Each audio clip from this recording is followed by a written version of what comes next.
Olá, seja bem-vindo e seja bem-vinda a mais uma live aqui pela TV Bom Dia. O nosso assunto de hoje trata sobre a arquitetura pós-pandemia e o futuro dos escritórios.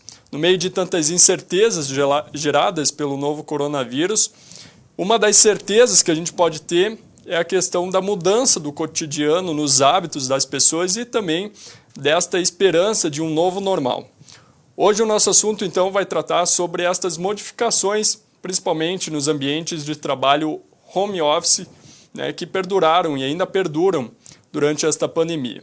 Quem conversa conosco na entrevista de hoje é a arquiteta e urbanista Roberta Grendene, ela que é especialista em patrimônio cultural em centros urbanos, também atua na área de arquitetura civil, reformas e arquitetura de interiores há 21 anos, e atualmente é professor do curso de Arquitetura e Urbanismo da URI, onde então leciona desde 2016. Roberta, seja bem-vinda aqui à TV Bom Dia.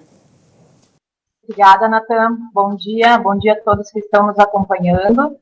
Eu quero agradecer o convite inicialmente e dizer que é um prazer estar aqui contigo falando sobre esse tema que é tão pertinente nesse momento de pandemia que a gente vive, né? Tá certo. A gente observou logo no início da pandemia, né, como eu já tratava, a questão de readequação dos espaços, que muitas pessoas acabaram trabalhando de dentro de suas casas, escritórios, né, mas qual a importância e o que se modificou, né, a importância da gente adaptar o ambiente home office para ter também um ambiente confortável e uma maior produtividade.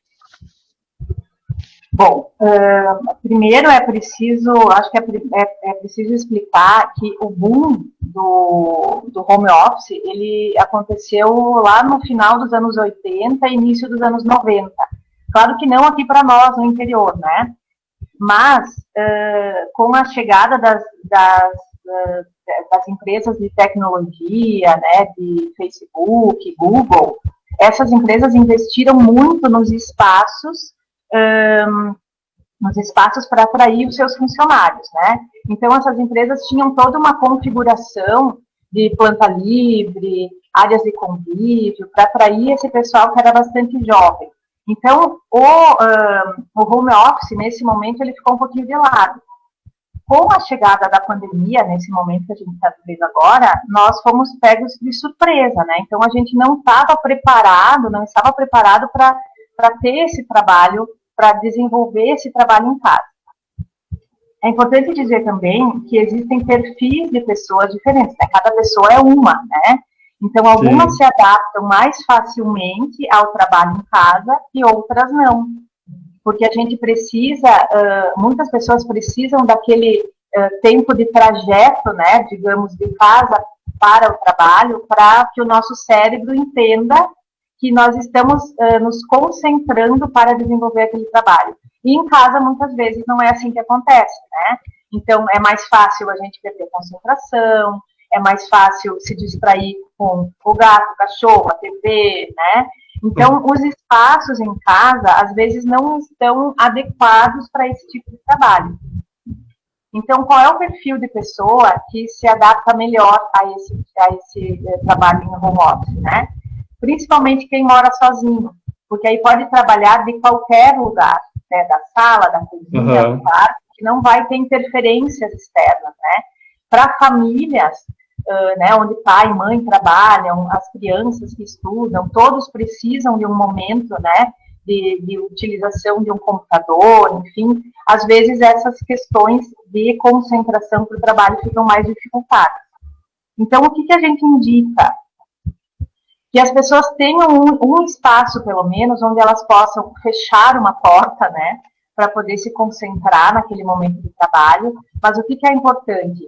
Ter alguns equipamentos que facilitem, né, por exemplo, fone de ouvido, uma mesa, que não precisa ser uma mesa muito grande, mas claro que às vezes as pessoas não têm tanto espaço disponível, mas eu preciso de um espaço para colocar um notebook, um espaço que eu possa ter tomadas disponíveis, né? Então, se eu não tenho tomadas ali por perto, que eu tenha uma régua daquelas, onde eu possa ter uma luminária adequada, né? Que eu tenha uma iluminação que me propicie um momento de trabalho que seja confortável, uma cadeira que tenha regulagem de altura, que tenha encosto, que seja ergonômica, né, para que eu esteja confortável nesse meu momento de trabalho. Muitas vezes as pessoas não têm esses espaços assim dessa forma ideal, né? Então elas têm que se adaptar aos espaços que elas têm em casa, mas é o que a gente tem indicado, né?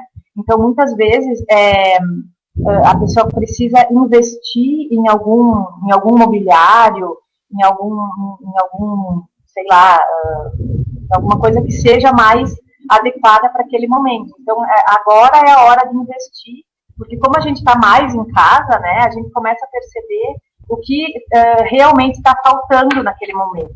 Porque às vezes, quando a gente sai para trabalhar e não fica tão presente, a gente não percebe que faz falta, né?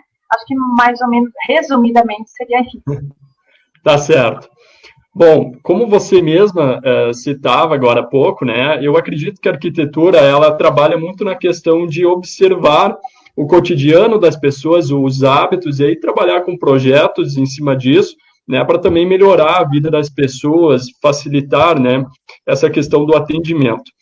Mas uma coisa que está sendo discutida é a questão dos escritórios pós-pandemia. Como os arquitetos têm trabalhado em cima destes projetos para aquelas empresas que querem mudar o layout dos seus escritórios no fim dessa pandemia? Bom,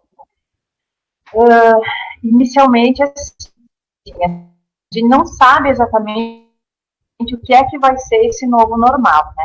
É uma novidade para todos nós. Então, algumas coisas eu acredito que vieram para ficar realmente, né? Por exemplo, as reuniões online, as videoconferências, né? Então, as empresas, na minha opinião pessoal agora, tá?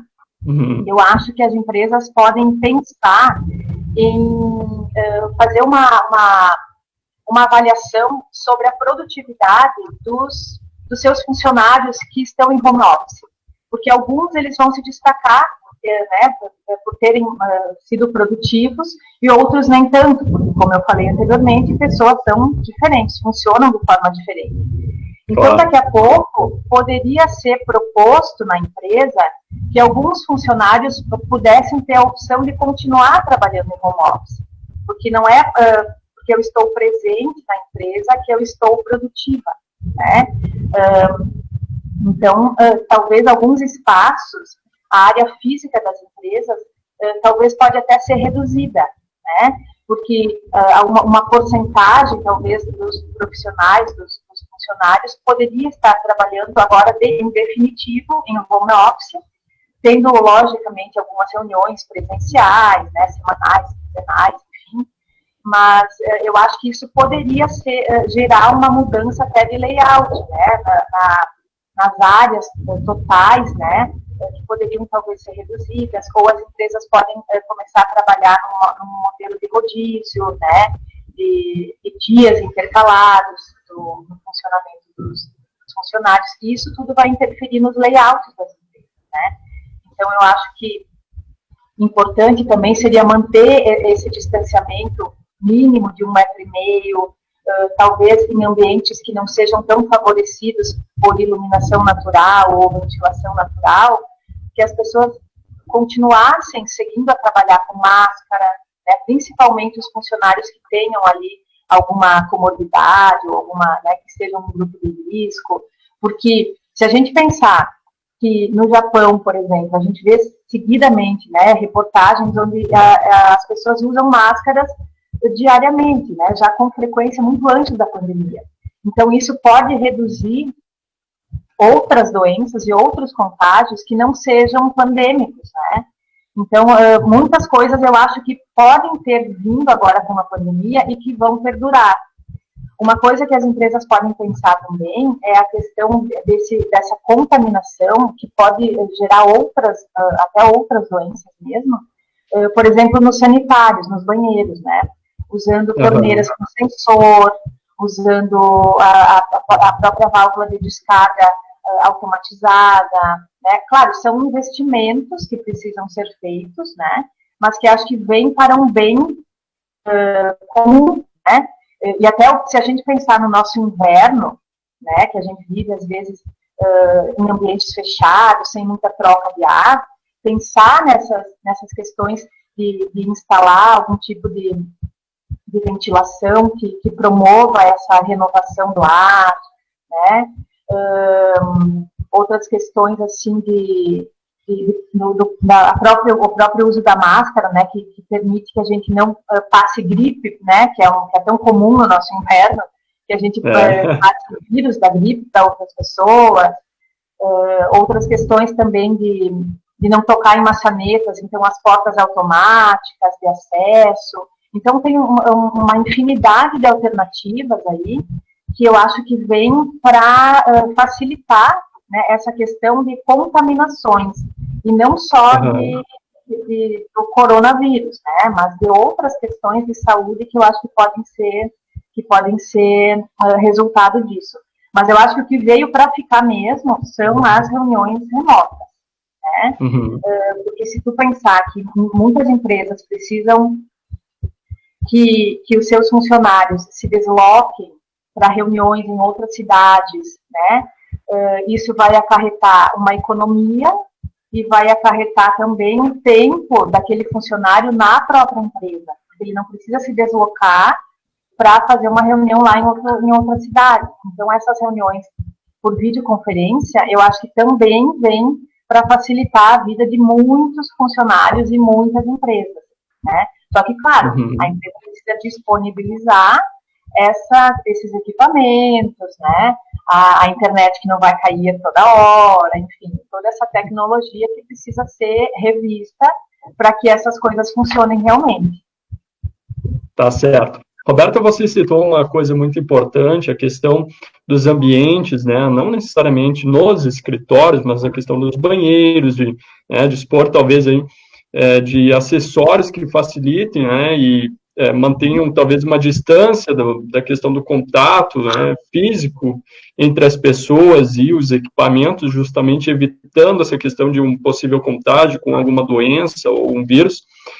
Mas acredita-se na questão dos escritórios. O escritório do futuro, na sua visão, ele vai ser mais tecnológico, digamos assim, também com aparelhos mais modernos que evitam, né, tanto o toque físico das pessoas nestes equipamentos, né, talvez com menos objetos, a ideia de serem, quem sabe, aí, espaços mais abertos? Eu acredito que sim. Essas tecnologias, como eu já citei, elas já existem, né? Claro que existe toda essa parte de investimento para que essas tecnologias sejam implantadas. Mas eu acredito que sim, que esses espaços mais abertos e mais amplos, né, até para mais ventilação, enfim, optar por talvez uma iluminação mais natural, isso tudo vai envolver o projeto em si, né? Então, eu acredito que sim, que é uma tendência futura, mas nem tão futura assim, né? Que as tecnologias já estão aí. Ah, bacana.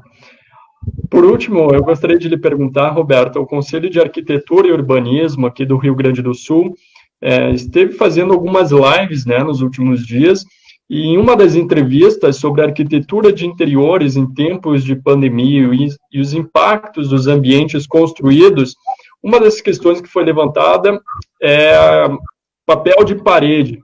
Né? Muita gente acaba colocando, a gente observa que alguns papéis de paredes, eles dão a impressão de serem reais, né? Seja por exemplo, uma estante de livros ou algo mais decorativo. Mas até que ponto isso interfere na imagem das pessoas, né? Eu não sei como que a arquitetura lida com isso, chama, né? Mas como isso pode interferir negativamente, sendo até bizarro para algumas pessoas.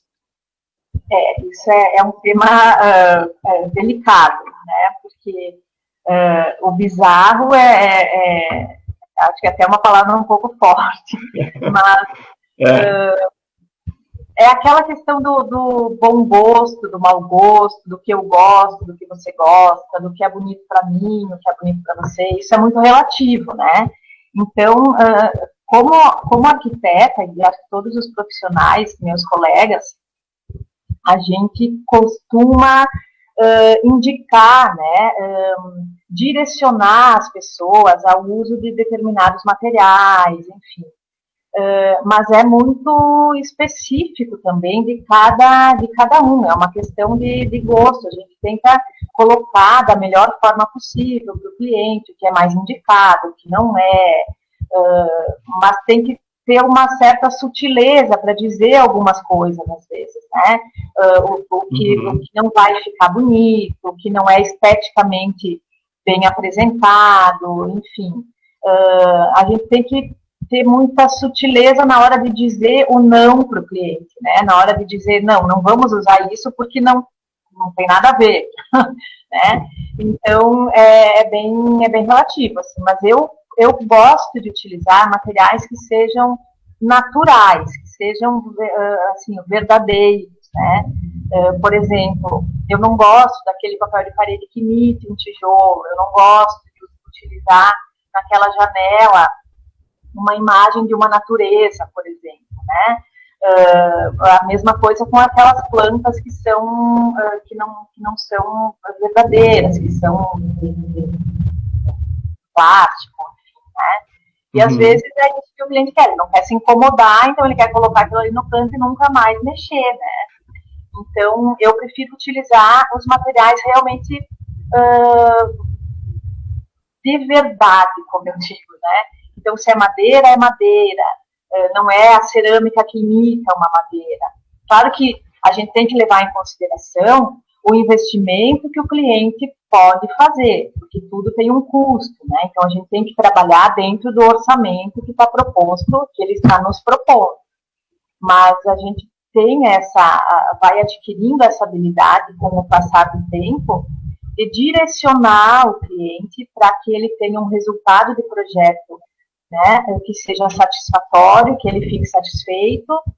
E eu sempre costumo dizer, eu faço o projeto para o meu cliente, não para mim.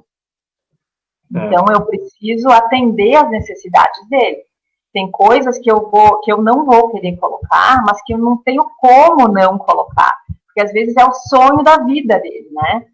Então eu sempre digo, o projeto é para ele, não é para mim. Então eu tenho que agradar ao meu cliente. Então a gente tem toda ali uma técnica que a gente vai utilizando para chegar num resultado que fique da forma como ele sempre quis, como sempre sonhou, e que também o resultado pro arquiteto, pro profissional também fique satisfatório, né? Roberta, eu não poderia deixar, eu acredito, de mencionar isso, né? Você está ao fundo uma parede, eu acredito, totalmente lisa, né? Com uma cor específica, e a minha pergunta, então, vai para você nesse sentido. O que as cores podem transmitir? Por exemplo, se você estivesse ao fundo em uma parede vermelha, por exemplo, isso iria interferir em que sentido? Bom, as cores interferem diretamente no nosso dia a dia, tá? Por exemplo, cores utilizadas em espaços onde se vende comida, por exemplo, né? Essa cor, ela deve instigar a pessoa a consumir. Então, se eu trabalhar com uma cor muito fria, a pessoa não vai ficar instigada, ela não vai ter excitação suficiente para consumir, né, e querer consumir mais. Num dormitório, por exemplo, o dormitório é um local de descanso, de tranquilidade. Então, se eu utilizar uma cor muito viva, muito agressiva, né, isso não vai proporcionar a tranquilidade que é mais adequada a um espaço de dormir, né, de descansar. Então, as cores influenciam diretamente, sim, no nosso dia a dia. Né? Cores mais neutras para espaços de mais tranquilidade, cores mais vivas para espaços onde eu quero que as coisas aconteçam com mais agilidade, com mais consumo, né? Enfim, as cores vão realmente interferir e podem ser mais excitantes ou mais calmantes, né? O trabalho com cores, ele é muito interessante, assim, ele é muito vasto, né? Eu poderia ficar aqui muito mais tempo contigo. Tá certo, mas com certeza as tuas dicas foram muito importantes Eu agradeço também a quem esteve em casa, né, nos acompanhando. A gente conversou, então, com a Roberta Grendene, ela que é arquiteta e urbanista. Muito obrigado, então, pela sua disponibilidade e contribuições, e eu peço que a senhora retorne mais vezes aqui à TV Bom Dia, né, seja durante a pandemia, dessa forma online, ou em um momento mais oportuno. Muito obrigado. Ok, muito obrigada. Para você que está nos acompanhando, a gente segue a nossa programação por aqui com um Minuto Bom Dia. A gente está ao vivo, eu vou tirar aqui só o fone de ouvido, para a gente seguir então com a nossa programação nesta quinta-feira. Vamos lá.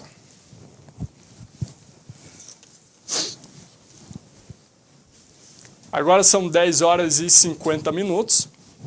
A gente já começa o programa de hoje indo ao site do Jornal Bom Dia para saber, então, quais são os destaques, aí do site do Jornal Bom Dia. Está aqui, então, uma reportagem sobre economia, bandeira vermelha, as dúvidas e adaptações na rotina de trabalho e também no trigo, uma opção por rendimento. Essas e outras informações podem ser acessadas no site www.jornalbomdia.com.br. Vamos agora saber quais são os destaques do Jornal Impresso e Digital do Bom Dia, edição desta quinta-feira, que traz na capa, então, o comércio e as indústrias, em bandeira vermelha, saiba quais são as dúvidas, adaptações aí na rotina de trabalho. Na coluna do Rodrigo Finardi, ele fala sobre água e esgoto, mais de 2 décadas de espera, e na região, 23 municípios na bandeira laranja e 11, então, aí na bandeira vermelha. Na página 4, os colunistas de opinião, e na 5, Itatiba do Sul incentiva a agroindústria. Na página 6, a gente tem o fato da foto, e na 7, uma reportagem do Igor Milik, que trata aí sobre a cultura de inverno, o trigo, como uma opção por rendimento. Na 9, tem mais destaques, que é a reportagem que está na capa, a bandeira vermelha, as dúvidas e as adaptações na rotina de trabalho do comércio e também da indústria. Na 10, a gente tem informação que o governo e FAMURS apresentam um calendário para a retomada das aulas presenciais no Rio Grande do Sul. Tem os classificados do Bom Dia, o caderno de variedades, e um idoso morreu vítima de atropelamento em Erechim. O 13º BPM, juntamente com a Polícia Civil, acabou prendendo um homem aí que seria o suspeito, mas agora ele vai responder em liberdade por este fato. Grêmio empata com o Ceará no Castelão, Brasileirão, aí, então destaque também na contracapa do Bom Dia, o Jornal Impresso. Eu lembro que para mais informações você pode estar acessando no Jornal Bom Dia, www.jornalbomdia.com.br, o site onde você fica sempre bem informado. Agora 10 horas e 52 minutos, vamos saber como é que fica o clima para o dia de hoje, que tem previsão de muita chuva nesta quinta-feira, então já prepara o teu guarda-chuva e à tarde deve fazer 19 graus Celsius, tempo fechado e chuvoso, com possíveis trovoadas. Pegar o Jornal Impresso do Bom Dia, edição desta quinta-feira, lembrando que já está nas bancas para você adquirir. E se você ainda não é assinante aqui do Bom Dia, ligue para o telefone 3520-8500 e saiba então como você pode ficar bem informado aqui com a gente. Já faço convite para você ir de casa, que ao meio-dia o Leandro Zanotto vai estar apresentando Bom Dia Notícias com mais informações aqui da nossa região. A Alvani Rinas está mandando a mensagem: bom dia, ótimo trabalho, muito obrigado. Também a Ana Sostiço, que esteve nos acompanhando. E eu retorno amanhã, sexta-feira, a partir das 10h30, com o Minuto Bom Dia. Um ótimo dia para você, até mais, tchau, tchau.